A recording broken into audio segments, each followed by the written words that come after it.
I'm Mitchell Levy, global credibility expert, and you want to watch this episode if you're curious why there aren't a lot of thought leaders focused on credibility. You know, I was at a event. It was a summit run by Bazil Lemba. And in the green room conversation, or the final wrap up as we were closing my speaking, he says, you know, there aren't that many people. As a matter of fact, I don't know anybody besides Mitchell who's focusing on credibility. And he goes, why is that? And, you know, it's very interesting. It's a question that I had and continue to ask myself. I'm going to answer that question.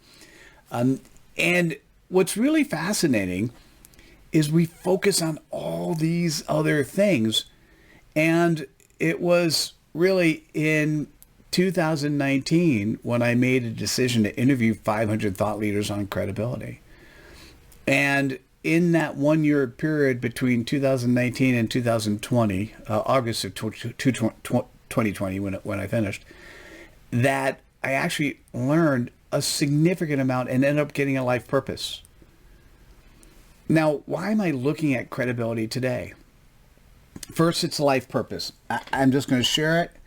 It is to tip the scale between those people that are credible and those that are dubious. Now, how do I get to that? Well, in interviewing the people about credibility, I realized that the definition of credibility in the dictionary is wrong. And so as the definition is wrong, what's one of the reasons people don't focus on it. So there's now a robust definition of the quality that people know you, that they like you, and they trust you. And there are 10 skills to follow through. Take a look at the TED Talk. Take a look at the book, Credibility Nation. Come to the membership community, Credibility Nation, to learn more. So what's the old definition?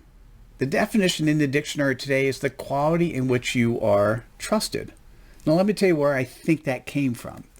You know, if you take a look at the world where there was really a gatekeeper, the world where there were music studios that determined what you were going to listen to, where the broadcast media determined what actors you were going to see on the big screen or the little screen, and where the publishers determined what books you were going to read.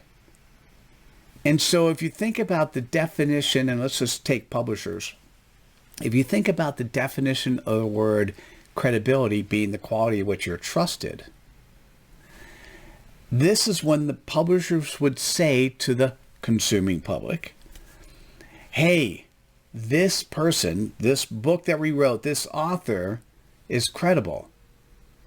Now, what they're really saying, you could trust this person to solve your problem and pay us money, and we can make profit by buying our books. Okay? And, you know, when they're the gatekeeper, and then the one that says, this is the person who's credible, this is the person you should trust because we've said they're trustworthy, that's a little bit more where it came from. But now with everyone with a camera and a microphone, that definition no longer applies, because you, as a consumer, business consumer, or an actual customer consumer, you have the ability to choose. You have the ability to choose from a plethora of choices. And so you get to choose people that you actually trust and that you know and you like. And when you know, it's that you don't have to know them personally. You need to know who they are and what they do and what they stand for. And they have to have values. You have to see that they like what you like and you like what they like. I mean, we have choice. We could choose now to work with those people that we actually do want to work with, that we actually like, or if it's done right, people that we love. So that's one thing. Definition's wrong. So people who agree with the old definition, they use the word trust, and there are trust experts. Trust is great. And it's missing the components that are associated with the more robust definition of credibility. What else is there? Personal branding. So there are people who focus on personal branding, and the goal of personal branding is to build your brand so you can be credible, right? So what they've done is they've taken the thing of personal branding and said, Listen, if you have 1 million followers, you're an influencer. And if you're an influencer, you'll have business. And, you know, I I am a fan of personal branding. I am not a fan of growing an audience because somebody tells you to do it. I'm a fan of growing the reach to the audience of the people that you serve. And if you know who you serve, and this is what came out of the interviews, if you understand your purpose in life, and your purpose in life can be easily represented by your CPoP, that customer point of pain. Go to credibility. Just look up the definition. You know, if you go to, I go to creddust.com, read one of my definitions on CredDust. From there, click on CPoP and you'll read the definition on CPoP, or go to the Credibility Nation community where you get an opportunity to actually take the CPoP course, which is a half hour. And in a half hour, you're going to be able to transform who you are and how you show up. And you can do it both synchronously when you talk to people, and then you go to your social media and websites, you can do it asynchronously. To me, that sounds like personal branding, right? It's the opportunity when you know who you are and how you show up credibly in the world, and you do it in such a way where it's easy for other people to get to know, like, and trust you and share it. Now, what's the other thing? Personal relations or PR firms, right? Those firms that are working for companies to get your brand out and give you newsworthy stuff so people will talk about you. And what they want to do is find credible experts. Now, sometimes credibility comes from a degree. But in doing the research, what I recognize is the PhD in the School of Hard Knocks will outweigh the PhD from an academic institution almost every day. It just depends. There are some institutions where you actually do need, some professions where you do need the actual PhD to be enrolled, but you also then want the person who has the PhD from the School of Experience. So why do people not focus on credibility?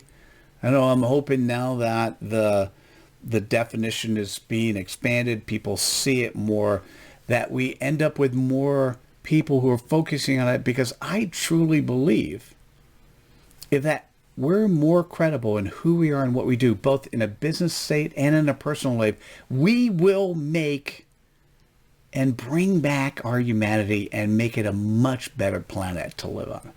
In summary, people don't focus on credibility because they find other things to focus on. In the corporate space, they focus on PR. In the personal space, they focus on personal branding or trust.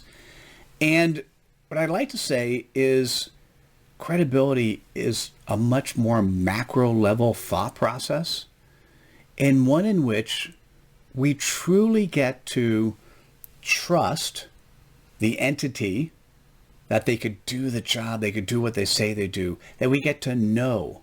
I mean, truly know who they are from the experiences that they've shared with others and what they've done with others, and get to like, or if done right, get to love. And so you get to know, like, trust, or trust, know, like. That is what credibility is all about. And then we can take the merging of what everyone else focuses on today and give it a much bigger picture. Hey, I hope you found this interesting. I look forward to hearing your comments. Click on the like button and share with your friends. Thanks. Bye now.